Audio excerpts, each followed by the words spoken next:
Okay, so to start off, obviously the big news is that pretty much starting as of now, the manga is essentially on break for a month. Look, practically two, considering it's not coming back until like late July, from what I hear. But like the other bit of news we get along with that is that the manga is coming to an end in the next 3 years, and I know we've done this kind of song and dance before with Oda, but with Wano essentially in its conclusion now, and just taking the entirety of Wano into perspective, I think there's a little more credence to pretty much what Oda is saying this time around, because as it stands, there's actually so few avenues right now in which Oda can pretty much go from here in order to can actually go from here in terms of matching just the insanity and just epic scale of Wano.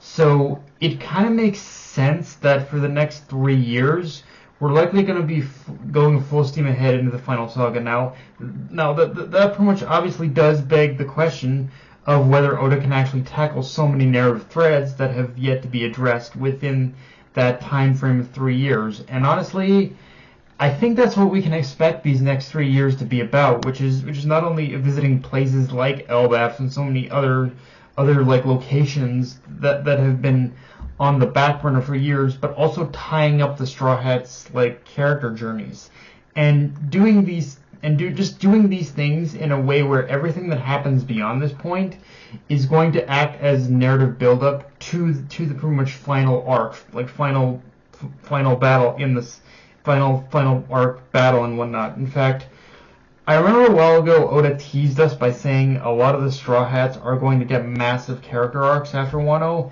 and this could be in part what he was talking about. That everything from here is basically is going to lead to the end. Whether it's Robin discovering the true history, whether it's Nami like Nami doing what she wants and drawing a map of the world, whether it's Zoro becoming the world's greatest swordsman, or even Usopp becoming the greatest warrior, like all these things, I think are going to be their own things within the next 3 years, but they're also going to act as build up to what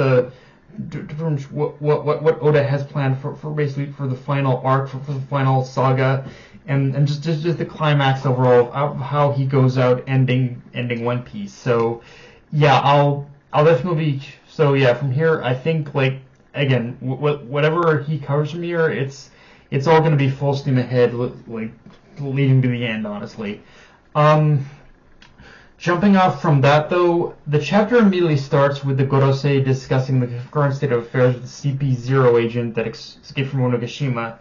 And I like how this immediately established that for now, yeah, Momonosuke did make the right move, because if he didn't, then the government would have come charging in at Wano's front door. So even if it wasn't his intention, doing so has for now delayed the inevitable for a little bit longer, and at least bought Wano enough time in order to get back on his feet. Which, yeah, let's talk about that, because we see the citizens settling back into their new normal, or the normal that we all had known before Kaido and Orochi. And even though it shows they are making strides towards like not keeping secrets anymore and just being and just willing to kind of be more open with the people, it's still hard. It like a lot of what just in the brief moment we see of Wano just rebuilding it, just people of Wano rebuilding and all that. It does kind of harken back to something that kind of stuck with me, like playing Final Fantasy XIV, and a speech from the villain Emmett Selk. The victor shall write the tale, and the vanquished become its villain.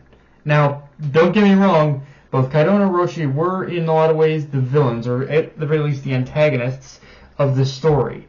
But it is through defeat that Momonosuke, the Yakuza 9, and just the legacy of the Kozuki are the ones who inevitably end up to get the right tale of history from this point forward, and how it's perceived, which also harkens back to what Doflamingo said, which is that perception of justice in history is written by the victors. In some ways you could say that there really are no, despite how villainous some characters may act, there really is no like good guys or bad guys. It's all just it's all just victors, and it's all about who gets to how history is written by the victors that matters. And just from the little bit of dialogue we get of the citizens learning Hiyori was Komurasaki, Momonosuke seems to be going the route of putting his trust in the people, even a lot more than his father did.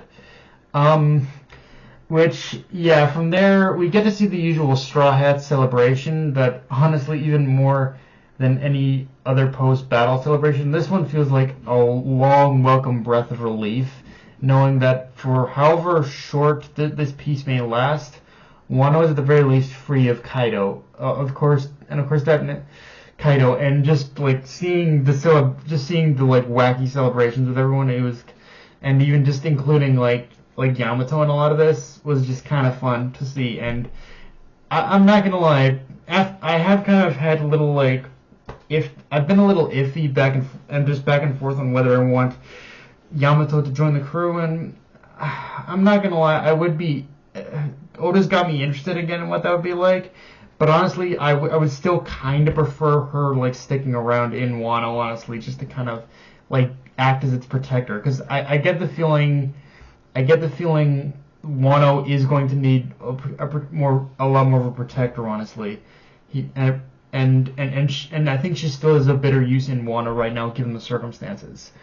Of course, that in itself, also, despite how cool it was to see the celebration, that in itself comes with the caveat that we learned that everyone's bounty went up, and even though we didn't get numbers, we didn't see actual numbers. We also see that some of the main players in this, probably mostly Luffy, probably mostly Kid and Law, I imagine, have been labeled as emperors now, leading into the reveal that Admiral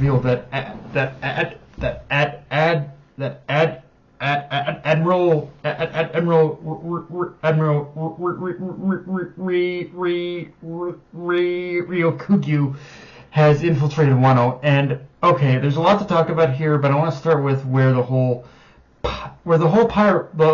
to start with like where I think the whole Pirate Alliance thing goes from here, because obviously Kid wasn't going to be remaining allied with Luffy long term, so he's probably leaving to do his own thing, maybe try and take another swing at defeating Shanks. Frankly, I still bid him good luck with that, but maybe, unless his experience here has taught him a way to defeat the Red Air Pirates, but even then, it's Shanks. I really, really don't think a punk like Kid is going to be able to take him out. For as strong as Kid is, I seriously don't see any way he can defeat Shanks. I really don't.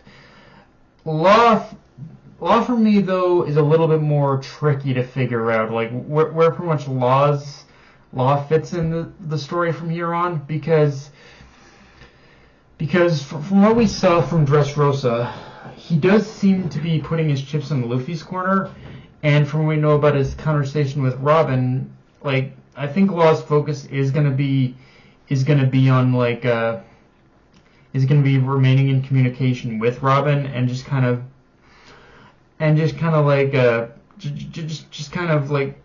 sharing information about the Void Century and anything they learn about it.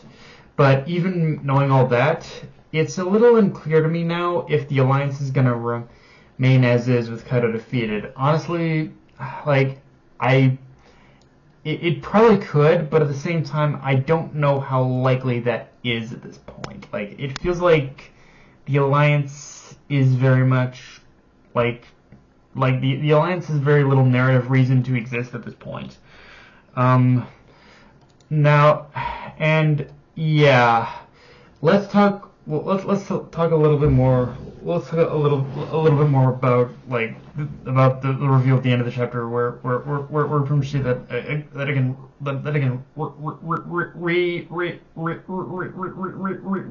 Ryokugyu has made it to Wano, because I imagine with Ryokugyu being here, it does. Him being here has more to do with the Straw Hats, Law, and Kid more than it does Robin specifically, especially given the conversation with Sakazuki. But with the government also giving out the orders to capture Robin, it's looking like everything is just converging on Wano, and at this point, this could end one of two ways. Either the Straw Hats escape and all the chaos of dealing with CP0 and Ryokugyu, because there are enough players on the board, I think, in Wano to hold both CP0 and Ryokugyu back. So in that way, it could end in your typical like escape from the island and continue the journey kind of thing, or Oda pulls the wool over our eyes and does a little bit of a bait and switch by having the Straw Hats make their escape, but in the very last second as they leave Wano, CP0 nabs Robin. Like, Oda, but the thing is, Oda has built up the idea that Robin will get kidnapped again, that it practically has to happen. The only question is, who will her captors ultimately end up being? Like, is it going to be the government, or, in my opinion, Blackbeard? Because even if Oda does another captured Robin plot, I don't think he'd completely rehash the actual events. Like, I'm still kind of sticking to my guns that if Robin does end up captured by CP0, it's not going to be long term. Eventually, Blackbeard is going to make his own move and take Robin from the government, and he will ultimately be the one who has her, who ultimately captures her. Like, it almost feels like an assurance it'll be him at this point, especially with everything that's happened. Like the only other route the only other routes we have to go right now in terms of like the actual story of One Piece are we have to deal with Blackbeard and we have to deal with Eam. Those are like the Eam and government. Those are like the two major threats at this point. So yeah, it's going to be interesting to see where Oda goes from here. Now that we basically are essentially in the finals. Now that we are basically starting to like transition into the final saga already, like. But yeah, guys, that's all I got for this review. If you enjoyed the video, like, comment, subscribe. I'm on Twitter, @Crunchyroll. Be sure to hit the notification bell, hit the subscribe button, and just share the video around, guys. Dark Knight MMA, signing off. Later, everyone.